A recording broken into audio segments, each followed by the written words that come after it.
Hello everyone. Welcome to the patch 14.4 mid lane tier list. Before we get into the tier list, I just want to say tier lists are extremely subjective. Some people have a natural aptitude to pick up different styles of champions more easily than others, so this is going to be a very generalized tier list. For example, one of my friends hit Challenger on mid lane by playing AP Shaco mid.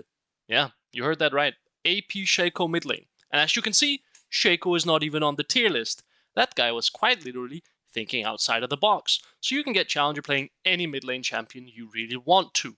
Also, if you are a 14-year-old kid with an Adderall addiction who spends 80% of their waking hours scrolling TikTok because you need a dopamine hit every 0.5 seconds to prevent the chance of even one coherent thought appearing in your head, maybe you're not gonna find a champion like Aurelion Sol or Anivia very enjoyable because they just sit back and clear waves and you need your dopamine hits, so you need to go play something like a Yasuo or an Irelia or an Akali. And sure, if that is the case, then lock them in.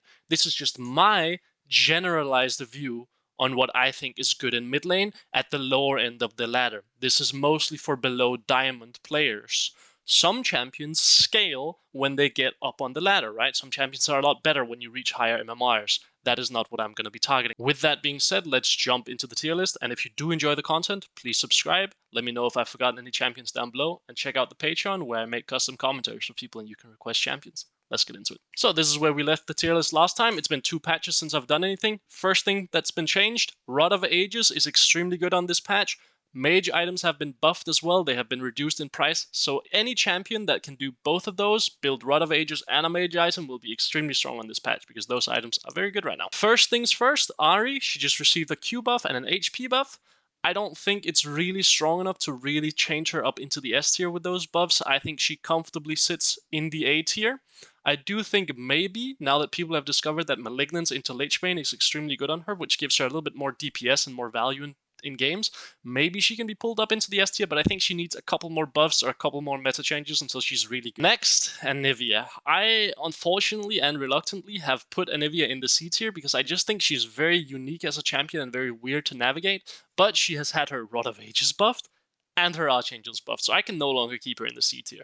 And I actually think I'm gonna fly her all the way up into the S tier. I think she is that good. And I think she's a little bit easier than I anticipated for lower ends of the ladder. I think people can navigate her quite easily. You build Rod of Ages, you press Alt on the wave, and then you just roam everywhere first. You basically have first move for everything after level 6 because people don't know how to contest you. Azir, I think this champion is going to be pulled down a little bit. I think he's just a little bit too hard to navigate in team fights at the lower end of the ladder. Plus the nerfs that he's recently received, I just don't think it's worth it to keep him in the A tier. I think you have better options if you're at the lower end of the ladder. In pro play, you're probably still going to see him be extremely prevalent, but that is because they are pros, so they are very good at playing the game. This is a very difficult champion, guys. Do not be deceived. I'm gonna put him into the B tier. Brand. This is a favorite of mine. I love Brand. I'm the Brand mid lane salesman. I'm trying to pitch Brand mid to anyone that will listen. I think this champion is extremely strong right now because Leandris doesn't give mana anymore, and Brand as a champion doesn't need mana. So if you can buy items that don't give you mana, that's just more gold value for him. So I am actually going to put him all the way up into the OP tier. Now, keep in mind, if you pick Brand, try to pick him against tankier team compositions. He's very good at shredding tanks. He's extremely powerful at the lower end of that. Once you start reaching Emerald, Platinum, he might not be as strong anymore, and he might fit into the A tier instead. Cassiopeia. Reluctantly, I think I'm forced to pull this champion up out of the C tier, despite my previous claims that she is extremely difficult to play, because she is extremely difficult to play. Of course, if you're a Chinese kid who's 13 years old and addicted to Adderall and other stimulants, and your hands just work at 800 APM, sure, you can play Cassiopeia, but if you're old and decrepit and 24-year-old like me, where your hands just don't really function like you want them to anymore because they're like actual skeleton fingers and they're just pointing in the different directions, you're not going to be playing Cassiopeia. But I think with the Rod of Ages or buffs and the Archangel's buffs, I think I just reluctantly will have to put her in the A tier. She is just that good right now. So if you're a Cassiopeia player or you're very strong mechanically, imagine how good she is. She's probably OP then, but because most people aren't, I'm gonna put her in the A tier. Corki, for those unaware, Corki has recently received some nerfs. He has received some damage nerfs, and the main interaction that made him extremely strong has also been nerfed. that interaction is that Corki could ult someone, and if you had Malignance plus Eclipse, just hitting someone with a rocket would proc Malignance, which in turn would then proc Eclipse, which meant that you would basically get an extra 200 damage on all of your rockets whenever you had your Eclipse available. That has been nerfed, and he's also received some general nerfs, so I think I'm going to have to pull him down from the S tier into the A tier. I still think he is very strong. I've seen some people put him in the C tier.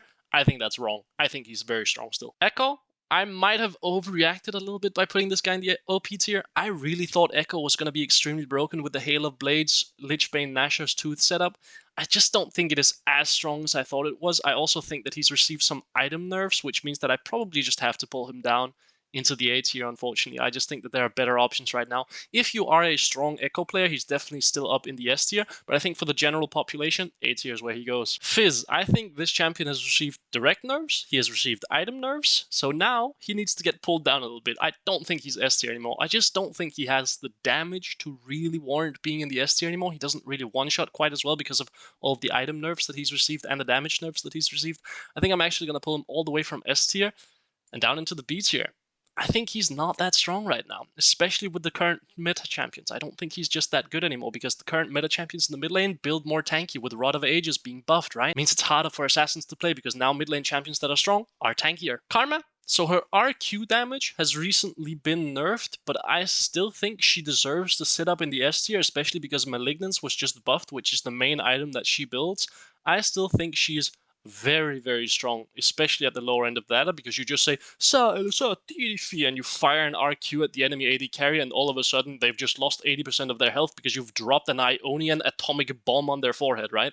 So I still think she deserves to sit up in the S tier. I might have to review this later because she might be dropping down into the A tier just because she doesn't have quite enough damage, but let's see. Now, Karthus, unfortunately I'm gonna have to pull him down, and that hurts my soul. As many of you might know, I love Karthus mid lane, especially at the lower end of the ladder, because he's very strong in lane and you scale very, very well. He's just very difficult to play, but the main problem is a lot of items that he uses haven't been buffed directly, but other items have been buffed, and a lot of other champions are receiving buffs, which means that relatively speaking, he is dropping in value down into the B tier, and it is very painful that I have to put him down there because I love this champ. Kassadin, this is the main pick of the patch. Kassadin is extremely overpowered right now. Now, remember when I said Rod of Ages and Archangels has been buffed? Yeah, Malignance has been buffed as well. Do you know which champion builds all three of these items? Yeah, that's right. It's Kassadin. He has received 3 buffs, basically. Indirectly. He is extremely strong right now. All of his items have been buffed. He goes straight up into the OP tier. The mid lane meta is also very good for him right now. It's a lot of control mages and a lot of tanky champions that cannot bully him as hard early game. He scales insanely well. Pick up a Rod of Ages and then go Malignance into Archangels, depending on how quickly you stack your tier. If you stack your tier quickly, you can go Archangels second, and you will see incredibly good results. Next champion on the list, Lissandra. Lissandra is in this weird limbo state where she doesn't really have a lot of damage, so she's not really a damage threat because her damage items aren't good enough, right? Like going Ludens into Shadowflame doesn't feel that good, right? It doesn't really feel like you're dealing a lot of damage, but she also doesn't really have that good utility because Everfrost has been removed, so it's not like she can peel threats off her carries. So she doesn't have damage and she doesn't really have enough utility anymore to be that useful. So I'm actually going to put her down in the C tier. Neeko, again, mid laners are a lot tankier now. Makes it a lot harder for Neeko to one-shot them. Plus also her main items have recently been nerfed. Storm Surge is not as good anymore, and Rocket Belt has recently been nerfed, so I think I'm actually just going to have to put her down into the B tier. She just doesn't deal enough damage anymore, unfortunately. In pro games, still very strong. In lower MMR solo queue, not as good. Sylas. Now, this is a champion I think I overreacted by putting him all the way down into the C tier. This champion is very strong right now. Why? Rod of Ages buffs, baby, you guessed it. I'm going to pull Sylas all the way up into the A tier. I think he has good matchups in the mid lane right now as well against a lot of these control mages, and Rod of Ages is good on him now as well. So if you are a Sylas player, absolutely back to smiling. This champion is good again. Swain is in a pretty awkward spot right now in the mid lane, mostly because he has bad matchups, because he hates playing against control mages or DPS mages. He loves playing against assassins and low DPS threats that have a lot of burst, right? That's what Swain really likes, playing against melee champions. Unfortunately, not a lot of them in the mid lane meta at the moment. And also, Swain just doesn't really have a nice spot due to his items, right? Maybe with Rod of Ages buffs, he might be okay right now, but for now, I'm gonna pull him all the way down into the A tier. Syndra, I think that you just have better DPS or burst mage options if you want to play a burst mage. If you want to play someone that one-shots, go play Karma instead. I know it sounds absurd, but Karma has more burst than Syndra. If you want to play more of a control mage in team fights that can also do stuff early game, go play Talia, right? I think you have better options than playing Syndra, so I'm actually going to put her down into the C tier list. I just don't think she's that good right now, to be honest. I think she doesn't offer the utility of something like an Orianna, and she doesn't really have that much damage right now. Maybe we'll see some buffs, but again, mid lane champions are tankier, means burst champions are a little bit worse. Talia. Talia has recently received some buffs to her Q and her W. She's extremely strong right now. I had her in the counter pick section in the mid lane, but I think she actually just flies all the way up into the S tier. I think she is that good right now. The reason being is, well, she's good at countering compositions that dive in. That is one purpose that she serves. She's also very good at getting pushed during the early stages. And she's good at roaming, right? So she can roam during the early stages and accelerate her teammates. But also, she scales into a very, very strong damage threat during the late game fights, right? She has incredible burst during late game fights and very short cooldown, which gives her pretty good DPS as well. I think she has all the tools you're really looking for in a mid laner. She has good early game, she can push and she can roam, she has proactive tools with her wall, and she has high damage in fights. What is there not to love? Only thing she's kind of weak against is Kassadin. Kassadin kind of bops Talia, so be a little bit aware of that if you're trying to pick Talia. But I think she's definitely blind pickable now. Twisted Fate. This is the other crux of this patch. Twisted Fate straight into the OP tier. I'm sure no one is really surprised about that. Rod of Ages buffs has helped Twisted Fate out a lot. He has two styles that are insanely strong, both of them. AD on-hit Twisted Fate with a lot of DPS threats if you want to be a DPS threat in the late game fights, with a lot of side laning 1v1 potential because you have a stun card into then DPSing the enemy laner.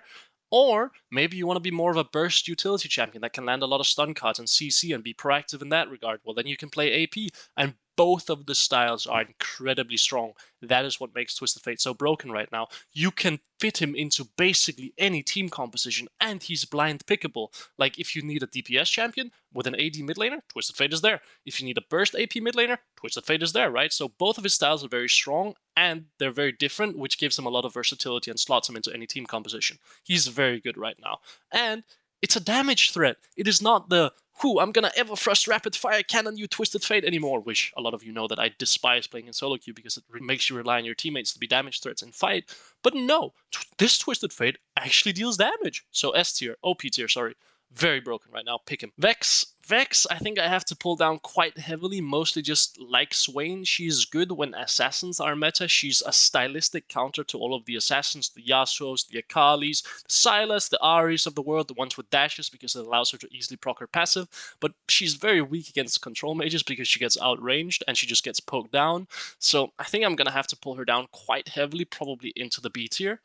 If assassins are strong, Vex is very strong because she counters assassins. If control mages are very strong, Vex absolutely sucks because she's weak against control mages, right? And also, people are a lot tankier now, which makes it a lot harder for her to one-shot champions. Vlad has received some item nerfs, which obviously feels very bad, and the mid lane meta is not great for him at the moment. There are a lot of champions in mid lane that he doesn't really like playing against because he doesn't have the damage threat to kill them.